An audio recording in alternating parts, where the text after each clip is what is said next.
আছো? আশা করি ভালো আছো।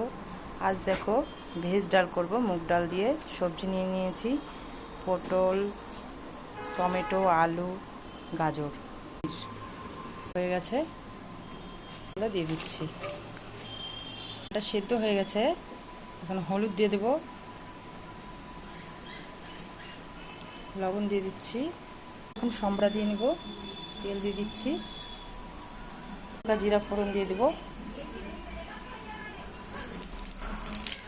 দিচ্ছি দিয়ে দিচ্ছি।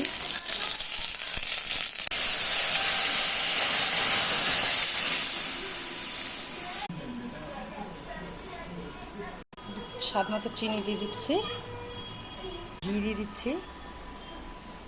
ডালটা আমাদের হয়ে গেছে, নামিয়ে নিচ্ছি। ডাল তৈরি হয়ে গেছে।